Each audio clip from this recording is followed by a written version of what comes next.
All right, welcome to your Best Life blog. This is Eric Vano, and I'm working with Cole Schlam today. Cole's a great yoga teacher here in Denver, Colorado. She finds a lot of joy in sharing yoga. Her teachings are inspired by the 8 limbs of yoga, which I think is important because it's not just about tight abs and a nice butt. Although that could be a good side effect, right, Cole? Absolutely. She's worked with Project Angel Heart, done yoga for stress relief.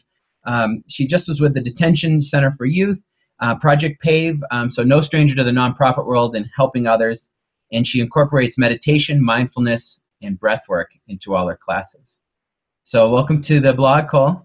Thank you. Happy to be here. Yeah, so this blog is called Your Best Life, and it's all about helping others to just reduce their suffering and any stress they have in their life and to find more peace and happiness. And I thought we could just start out with the quote of the day today. And the quote of the day is by Ramana Maharishi. And it says, happiness is your nature. It's not wrong to desire it. What is wrong is seeking it outside when it's inside. And I just thought that could really inform our conversation today because I know you're into mindfulness and meditation and helping others to be happy. Absolutely. So you ready to dive in? Let's do it. All right, great. I want to start with a quote that I saw about you on Facebook. It was on your page, and it said, "I love you. I'm so grateful for you. You are one of the millions of reasons why I'm the luckiest and happiest person in the world." So I thought that you might have a lot to share because that person obviously got a lot from their connection with you, Cole. Oh, well, I hope so. A high fan, let's say. Yeah, there you go. So why don't we just start off by just telling us a few things about who you are and what you're all about and how you serve in the world. Yeah. Well, I think that when I started to go on this journey of teaching yoga, I really had big grandiose plans of what the individual I was going to work with would be like. And I've really found that it has been more symbiotic than that. It's really been a journey of working through my own stuff and sharing that with my students and friends and navigating this messiness that we call life, and not shying away from the hard stuff and being okay to talk about it, and knowing that sometimes that might mean being a little more vulnerable than we intended to, and how that translates into our world and how that vulnerability helps to navigate where we can go from here. Yeah, so that's how I serve, is definitely through my practice and through my own work. And I find that by doing my own work, I'm really able to find empathy for other individuals where they are and to see their struggles as their struggles without trying to fix or change them. Great. Well, I heard vulnerability a lot. Oh, yeah, it's a key word. Really important. And empathy for your students. Yeah, so I guess, why do you teach yoga and meditation? Out of all the things you could offer to the world, why is that the kind of top of your list? So I've always been involved in movement to some kind. I started when I was young as a dancer, mostly in, tap ballet, what every parent puts their little girl in. And then as I got older, I was really drawn to other forms of dance, including swing dancing. But all of it felt a little bit surface, and not that they are or have to be, but that there was more in this world, and there was something about movement. There was some sort of freedom that I felt when I was moving that I could just dive into, and it was no longer about what I looked like or what the people around me thought, but really about the connection I had with, in some cases, my dance partner, and then some cases on my own, that I was really intrigued by. And when I started to practice yoga a little more regularly, I had dabbled with it for a while, it felt nourishing. And it felt nourishing in a way I had never really experienced before. I'd always done some research around mindfulness and specifically around Buddhism. And it was great, but it wasn't tangible for me. It didn't hold the sustenance that I was looking for. And yoga did. And so infusing the two together really I found rather, that deep sense I was looking for and that I dabbled with in other forms of movement. And I was working at the time at a nonprofit that was specifically around women experiencing violence. And in that nonprofit, I realized that there are so many ways to work through healing, and that yoga had this power behind it that I was just starting to understand, and still am, to be honest. Every time I'm on my mat or even meditating in my own home, I find something different and some other little juicy thing to work with. Sometimes fun and sometimes not so fun. Great. So it just called to me, I guess. Yeah. Well, so your best life, this is all about all these different ways that you can just, suffer less and have more peace and happiness in your life. So what do you recommend to someone is for a daily practice? If they're trying to cultivate like a meditation practice, or to me, it sounds like you're saying maybe in the beginning or maybe the whole time, it's good to move. I saw a lot on your bio about that too. Just movement, meditating as you move through the poses. I feel like that's something that's a lot of yoga classes I go to. It'd be great instruction, do this, do that. You feel great afterwards. But what I could use personally is a little reminder during the class. I'm off thinking about the groceries and the kids. I'm rarely in the room. So, what advice do you give if someone, I guess first, what's the value of mindfulness? And then, how do we do it in a way that we're really going to do it, Right. Oh man. And I feel like that's always my challenge, right? And I think that's our challenge as humans, is realizing that we'll always come away from it to some extent. And it's not about being judgmental that we've come away from it, but what are our tools to come back to it? And I think that for me, movement has been very valuable because it gives the body something to do. And when the body has something to do and the mind is pulling on that and it's noticing the different things that are happening in the body, we can't escape this moment, or we can't escape it as easily. And so in my yoga practice, I find that I'm able to stay more present in the moment. That even though I still talk about the grocery list in my head, it becomes a little less frequent. And that when it becomes a little less frequent, I have more opportunity or more moments where I have that pause and that breath and that almost spacious timelessness. And then I come back and I hear the grocery list again, or I have that task I really wanted to finish by the end of the day. But it helps me to come back. It reminds me, oh, okay, I feel my quad starting to quiver, and that's all I can focus on now. So it gives me an opportunity to really put mindfulness into practice. And movement is just one way of that. So to go back to your original aspect that you were going towards, which is, what would I suggest? How do I bring mindfulness into my day?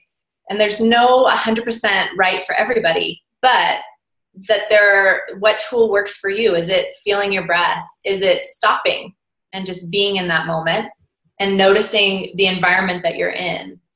Is it your breath? Is it noticing if you're breathing fast or slow? And why? Why might I be breathing faster right now? Maybe I just went for a run, or maybe it's because I'm a little scared right now. And taking that deep breath. So let's cap up. I wanted to get to too, why be mindful? What is the benefit of mindfulness? But just to recap, like what the best ways are to get mindful. Could you just kind of sum it up a little, like something that someone could take home today and really use it, like right after they watch this, or maybe as they're watching it? Sure. So the benefits of mindfulness? Yeah, to tune in and to become more mindful. And then after, let's talk about why bother becoming mindful. So in my experience, when I am more mindful, I'm more joyful. I'm able to appreciate what's around me in this moment instead of suffering. Suffering being that idea of what we don't have control over anymore. So if I had to sum it up, it would be that one point, that mindfulness allows me to be present, and in that to find more joy in what I have in front of me right now. So contentment, happiness, as the quote said today. And to find it within myself and really realize that it isn't something outside of myself, that even though I might think I really want that purse, will that purse actually bring me happiness? Probably not. It might be joyful for a minute, but what really brings me happiness is this space right here. Yeah.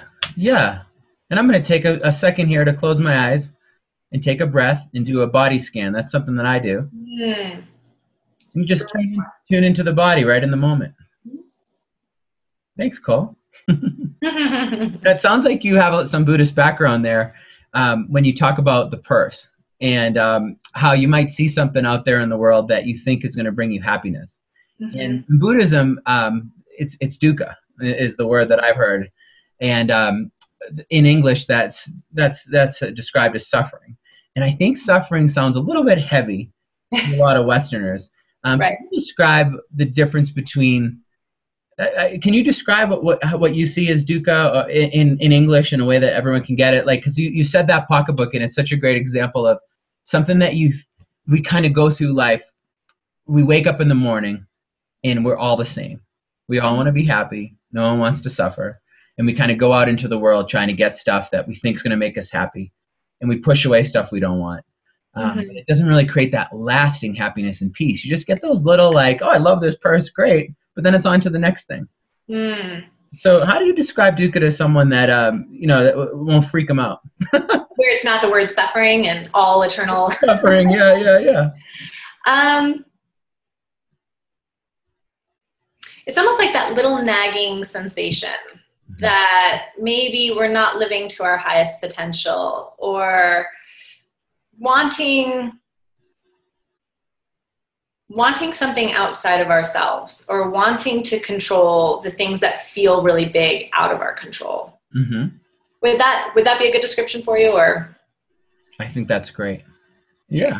And the whole point of this conversation is just little ways we can all tweak our lives to find more peace and happiness. So I think we all have to acknowledge, in yoga, I'll just say it. Sometimes it seems like everyone's so dang happy and everyone's glowing and shiny.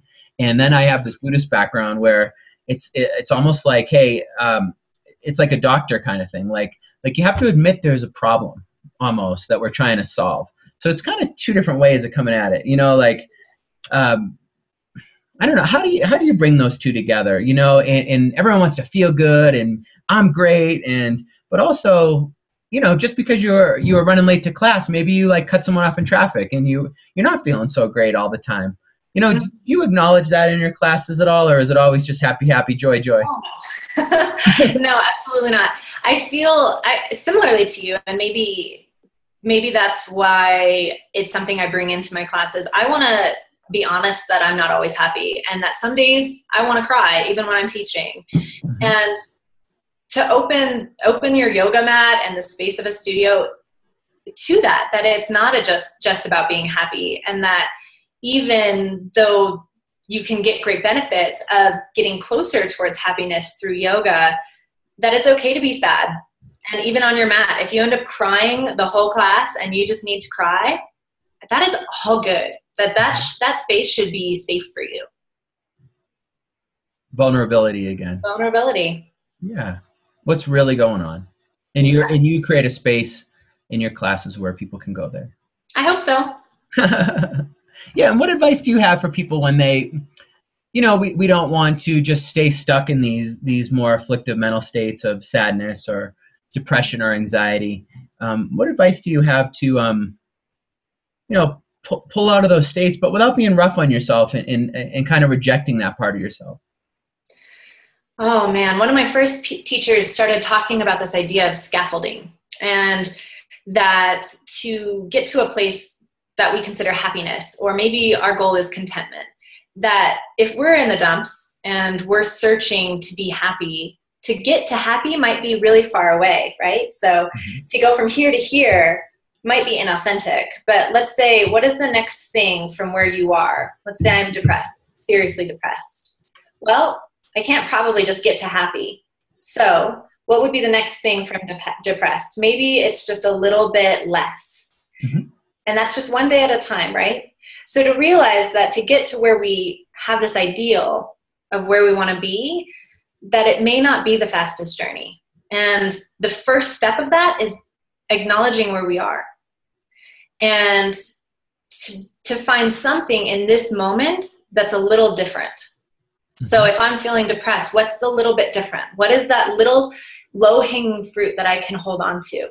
And when I find that one little thing to hold on to, how do I breathe life into that? And when I breathe life into that, and now all of a sudden I'm that little bit higher, what's my next little thing that I can hold on to? What is it that I can breathe life into next? To find these little steps to get to where we want to go. And usually, in my experience, that's been looking for the things within myself. What are the little things within myself that I can find gratitude for? About my being, about my compassion for self. I love it. Scaffolding. I think that's why our diets fail, Mm-hmm. and why our practices are overly challenging. Is Yeah. you're thinking, I'm going to totally cut out dairy, Right. whatever it is, you know. I'm gonna completely not have any negative thoughts about other people. Oh, right. Yeah, because that's going to happen Yeah. tomorrow. How about for the next 10 minutes? Right. On the thought level, I'm going to catch myself if I do have a negative thought, and I'm going to replace it with a positive one. I love what you said about scaffolding. So it's not like I mean, you might have a long-term goal of ending your depression completely, but what can I do on this yoga mat, or walking down the street right now? Yeah. And I think giving ourselves permission to fail at it too, right? My partner the other day said this thing that just keeps coming back to me, which is there's no such thing as success or failure, but success or learning, right? And it becomes true, and not necessarily that we're having or looking for success that's tangible or goal oriented, but to be okay with falling, to be okay with making mistakes, and to still offer ourselves compassion. If you imagine somebody running down the street and falling, you're probably going to offer that person compassion. But how do we offer that same compassion to ourselves when we're trying something new and scary or hard? I notice in my meditation practice, I'll the whole practice for me is I'm just following the breath. And I think we can share that with you must share that with your students all the time. You just follow your breath, and you get pulled away. Mm-hmm. And then in my practice, you just say thinking, return to the awareness of the breath. If I have to come back a million times, I'm okay with that. But I notice on the days when I come back kind of mean to myself, like, you were gone for 10 minutes. Like, what's wrong with you? It's not nearly as constructive as coming back like, oh, you got caught again. Let's just get back to the breath. Shake it off. I mean, Right. what is that is it cultural almost that or missing that softness? I mean, that's really helpful. It's not that we're not going to try hard. I think to Americans, it means trying hard means I'm gonna be hard on myself. Like, what you want is the result of more peace in your life. So how do you bring those two things together like that? I'm going to keep working at this, but that doesn't mean I'm going to hate myself or be hard on myself. Yeah, and maybe it is cultural. I mean, that would be a whole other conversation, but we do live in a world that is very much about success and drive yourself and push yourself and be the best that you possibly can. And sometimes when we're searching to be that best, there becomes a fear of not being our best. And so anything that feels maybe not our best, or maybe we didn't become as successful as we had planned, there's that little voice that can build so quickly that we aren't good enough, or we're not disciplined enough, or we're not something enough. And if we can step away and see that that's our humanness rather than a flaw, how we're able to find that voice like you found in your meditation, right? When we come back to it in that more calming space rather than a judgment space. But yeah, I would definitely say it's cultural to some level. Mm-hmm. Cool. Thanks, Cole. Yeah. What I wanted to talk about next is I started with meditation and yoga. That's kind of my entry into the path. And what I've done recently, though, is I sometimes, looking back, I realize I didn't really have a lot of energy to do the work that it takes to really progress on the path. And I used to think, oh, if I just meditate, if I just sit here long enough, I'm going to figure out, or if I just push hard enough in my yoga practice. But I think what I was missing was nutrition. And I just wanted to get your advice on maybe share a little bit about, I just feel like anyone who's really at the level where they're able to share with others, and they really have their practice together, where they're having some moments of joy and groundedness, that they must be eating well. I don't know if that's just a silly projection, but because you need energy for this path. Yeah. And, all these yogis, they're glowing, but it's not just because of the yoga, is it?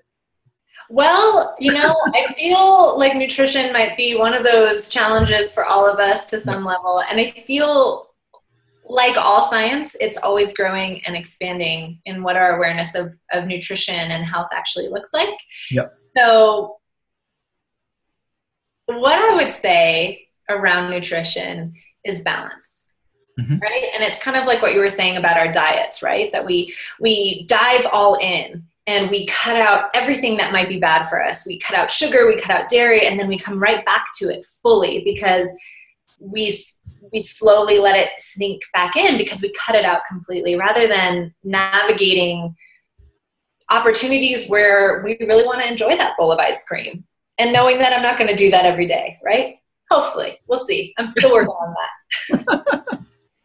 But, and I think that's another way to integrate our practice in, right? Mindfulness of what we choose to put in our body and how it makes us feel, so that the next time we go for that bowl of ice cream, it's not out of judgment that it's bad for us, that it doesn't serve us, but how is this going to make me feel? How does this nourish my body long-term, right? And maybe there's a short-term feeling right after that big old sugar high of, oh yeah, I really don't like the feeling of a sugar down. Or maybe it's, oh, instead of that big old bowl, I'm just going to have a little bit because I still love the taste of it and I want to nourish my taste buds and I want to appreciate all this life has to give. Is this more scaffolding? It is more scaffolding. We could sit here and say, this is what blows my mind about this path. If you go into Barnes and Noble or on Amazon these days and you go to the self-help section or the wellness section, you're going to find like thousands and thousands of books. Mm-hmm. But the missing piece for me is I feel like if you pick one good book and you really did it for the next 10 years, I swear you'd be like the most peaceful being and most realized and most healthy person around. Whichever one it is. So we could sit here and come up with advice on, cut out gluten and, you could give me this big list. Sure. But how's it? Let's talk a little bit more about how do you make it work in your life? Like being gentle. Yeah, being gentle. That life is real and we can follow something to a T,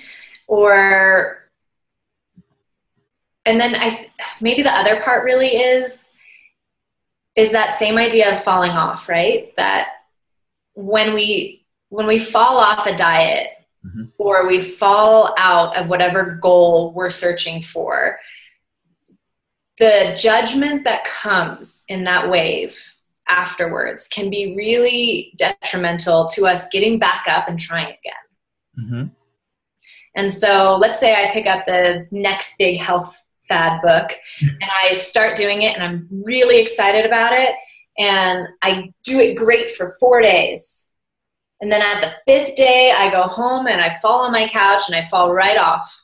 Yeah. How do I get back up, right? And that's what meditation is. That's what mindfulness is. That's what yoga is that moment when we can reflect in on what's going on right now and let go of the judgment so that we can come back into it with more awareness, with more subtle changes to what worked. Well, what didn't work? Okay, well, if this didn't work, maybe I'll try just this part and go from there. Mm-hmm. It's beautiful. I think at the foundation of all this is mindfulness in a way, because you got to kind of go off the wagon, which everyone does when you're trying to keep the diet or keep the mindfulness practice or whatever it is. When you go, so I think what I hear you saying is you're not going to make it. I mean, you're going to make mistakes, and you have to come back gently. But also you want to feel what it felt like to eat that huge bowl of ice cream when you were trying to steer clear of dairy. Because it's not like you're just forcing yourself to stay off dairy for no reason. I think that's the biggest reward to me now lately when I do veer off whatever practice I'm trying to keep to is the feeling in my belly. I'm slightly lactose intolerant, so I go for it with that big bowl of ice cream because I think it's going to make me feel better. Right. Maybe mentally I'm off that day and I need a little something, that I used to turn to. Right. And it serves you in one way, right? But does it serve you long term? And what good is it to have a bunch of shame and regret around it either? Right. Maybe you just noticed, oh, it didn't feel so good actually after I had it.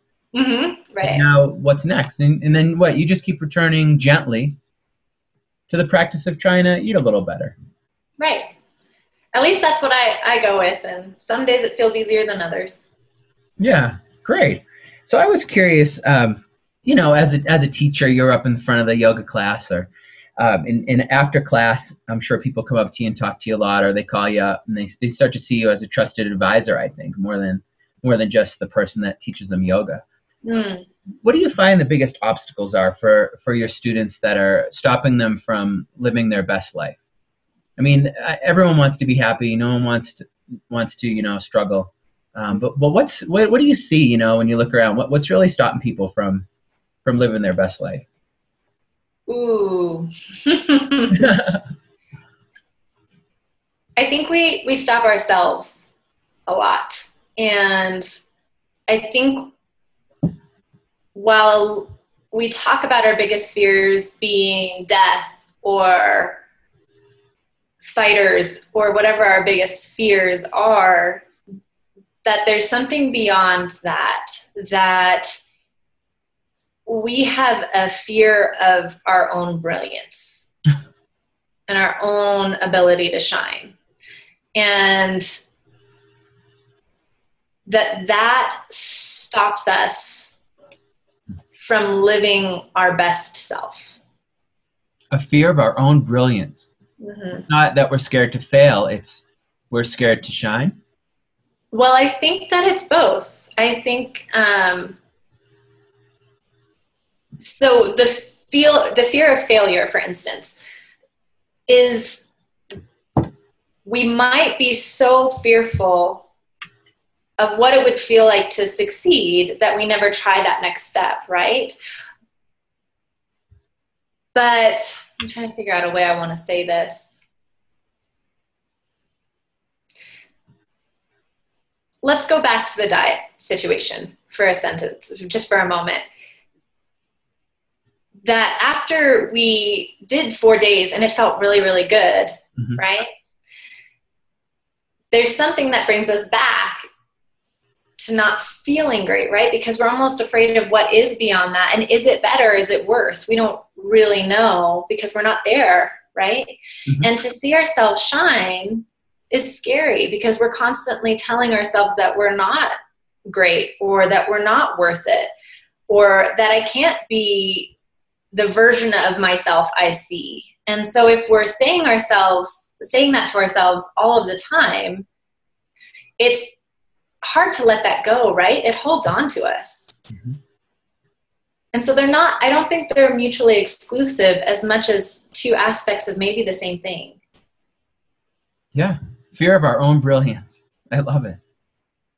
I find that I'm pretty attached to my old identity, and it's a comfort zone that even if it didn't function well, always asking people what I should do in life, or I don't know, just I'm the anxious one. I'm the nervous one. I'm always checking with other people before I put something out into the world.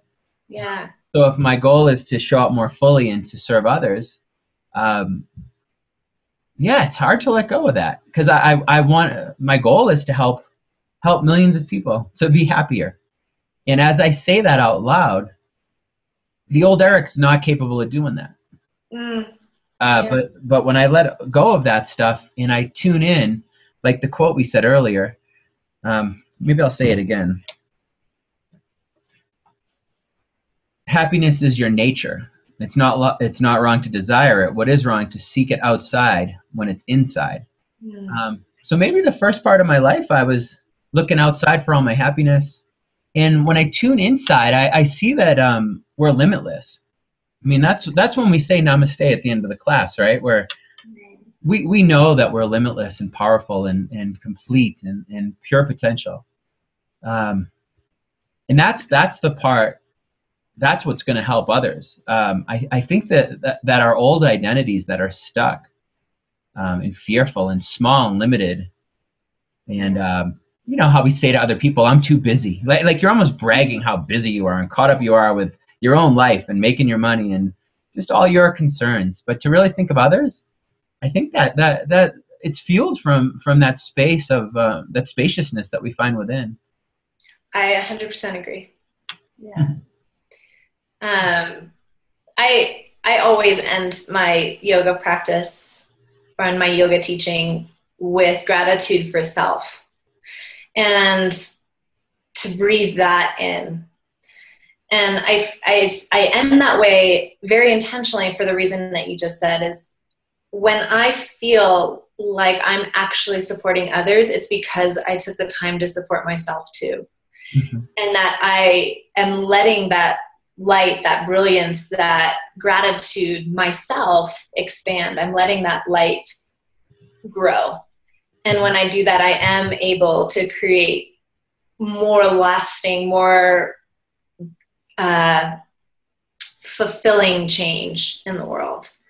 And I can feel when I'm not. I can feel when I'm on autopilot, and I can feel when I don't really believe in my own self-gratitude. And we all do that, right? We all come into those moments. And it's how do we get out of them? How do we remind ourselves of that light within us? Because that's the best place to serve from. Mm-hmm. The only, I mean, not the only place, but it's a much better place to come from. Thanks, Cole.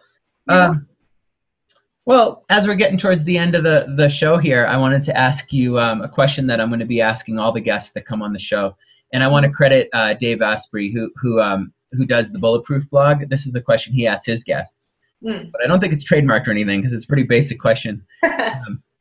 But what are the three things, from not just from teaching yoga or meditation, but from your whole life? What are three things that people could start doing today, really actionable things, that you think would help them to live their best life? Ooh, just three? Yeah, just three. That way they can actually try to do them. Start where you are. Breathe fully. And laugh. So give us a little more on each one now. So the first one was start where you are. Tell us a little bit about start where you are. Any journey begins with where we are. Mm-hmm. We can't get to happiness in one step. So we have to be present with where we are. Mm-hmm. Correct? Because it's the best tool I've found to get there, wherever there is. Mm-hmm. And especially here, it always brings me here, which brings us back to 1. And 3, laugh, because it's healing and it's nourishing, and life is too serious and way too short to not laugh a little along the way. And to laugh at yourself, really. Yeah, I find myself doing that more and more. Yeah. And laughing at my thoughts. Yeah. Or what I say, and I'm like, that's not going to create the outcome I want. But what good is beating yourself up? Just a little. Right. Oh, there you go again. Now I'm back on track again. Yep. Great, thanks, Cole. Now, so how do people learn more about you? Like, where can they find you online, and where you're teaching and all that? Yeah, so you can find me online at coleschlam.com. SCHLAM, like Schlam the door. Here in Denver, I teach a little bit all over. Mudra Yoga Studio, Kula Yoga Studio, and soon to be Asana Yoga Studio. So that's all Denver metro area. And I am on Facebook at Cole Schlam -Yoga from the Heart. Well, thank you, Cole. And that was some great conversation from the heart and yoga from the heart. And look forward to taking your class again soon.